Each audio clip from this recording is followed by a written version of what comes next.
Homeopathic doctor असोसिएशनच्या वतीने उपविभागीय अधिकारी यांच्या मार्फत महाराष्ट्र राज्याचे मुख्यमंत्री यांना निवेदन सादर।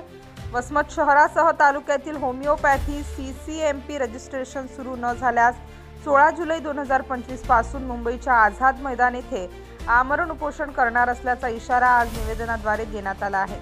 राज्य सरकारच्या 2014च्या कायद्यानुसार जर 15 जुलै 2025 पासून महाराष्ट्र मेडिकल काउन्सिल MMC तर्फे होमिओपॅथिक CCMP रजिस्ट्रेशन सुरू झाले नाही तर सरकारच्या विरोधात 16 जुलै पासून मुंबईच्या आझाद मैदानावर तीव्र आंदोलन हजारो डॉक्टरांच्या उपस्थितीत करणार असल्याचा इशारा आज या निवेदनाद्वारे करण्यात आला आहे।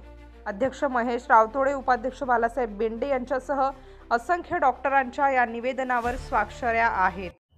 आज आम्ही वसमत तालुक्यातील सर्व होमिओपॅथिक डॉक्टर्स जे की आम्हाला शासनाने 2014 मध्ये एक कायदा केला होता की होमिओपॅथिक डॉक्टरांना CCMP करून त्यांना ॲलोपॅथीची प्रॅक्टिस करता यावी यासाठी विधानसभा आणि विधान परिषद या दोन्ही सभागृहामध्ये राज्यपालाच्या स्वाक्षरीने एक कायदा केला होता की त्यांना होमिओपॅथिक डॉक्टरांना खेड्यापाड्यामध्ये रुग्णांची सेवा करण्यासाठी ॲलोपॅथीची प्रॅक्टिस करता यावी आणि त्यासाठी एका वर्षाचा आम्हाला नवीन एक additional certificate course modern pharmacology नावाचा कोर्स करून घेतला होता। तर त्या कोर्स केल्यानंतर त्याच्या संदर्भात आमचं रजिस्ट्रेशन राहिलं होतं, तर ते रजिस्ट्रेशन लवकरात लवकर करून घेण्यात यावे आणि आम्हाला MMC मध्ये रजिस्ट्रेशन करून लवकरात लवकर प्रॅक्टिससाठी आमचा मार्ग मोकळा करावा यासाठी आम्ही हे निवेदन दिलेलं आहे। आणि जर